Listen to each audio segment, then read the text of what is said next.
మొదలవుతుంది కొత్త కథ కుస్తీ కళ్యాణి. ఈ నెల 29 నుండి సాయంత్రం 6:30 మన సన్ జెమినీలో. ఏవండి ఏవండి లేవండి లేవండి, నేను లేవమని చెప్తున్నాను కదండి.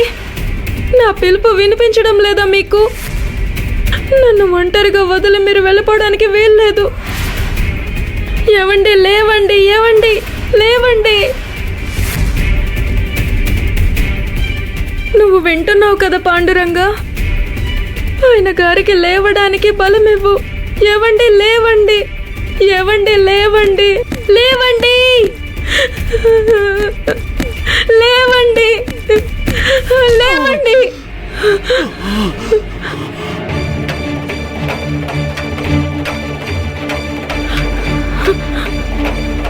ఏవండి ఏవండి లేవండి, లేవండి ఏవండి లేవండి, మెల్లగా మెల్లగా.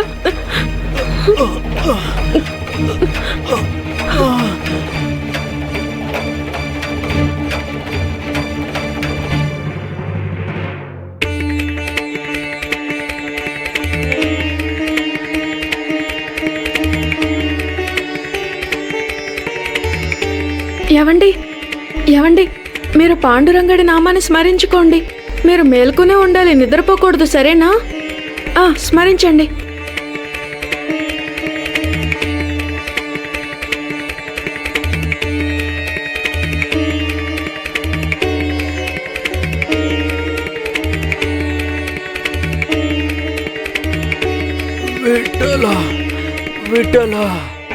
మంచి పని చేశారు. అలాగే అలాగే అనండి, స్మరిస్తూనే ఉండండి, స్మరించుకోండి. అక్కడ ఇంట్లో మావయ్య గారు మీకోసం ఆరాటంగా ఎదురు చూస్తూ ఉంటారు. ఇక అత్తయ్య గారు, ఆవిడ గారు చాలా సంతోషపడతారు. ఎందుకంటే మీరు పలహారాన్ని పూర్తి చేశారు. మీరు మీ సంకల్పాన్ని పూర్తి చేశారు.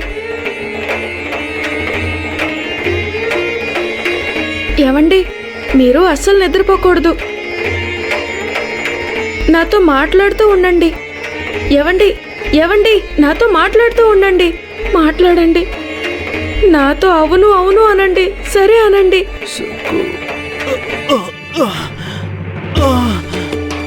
ఏవండి, మీరు అస్సలు నిద్రపోకూడదు.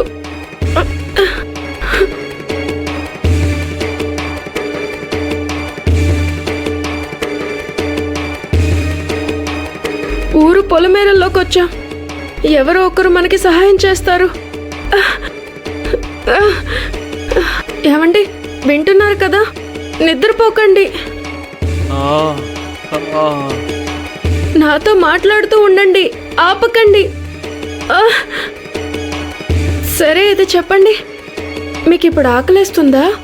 నేను ఇంటికి వెళ్ళగానే మీకోసం ఏదైనా చేస్తాను. చెప్పండి, ఏం చేయాలి? ఏవండి, ఉప్మా చేయనా లేక పాయసమా? మీకేం కావాలి?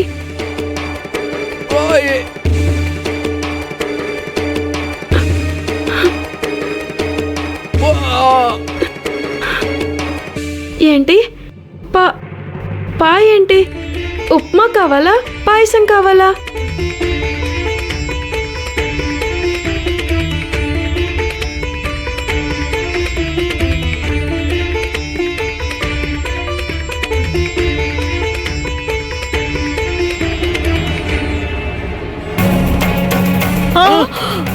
अरे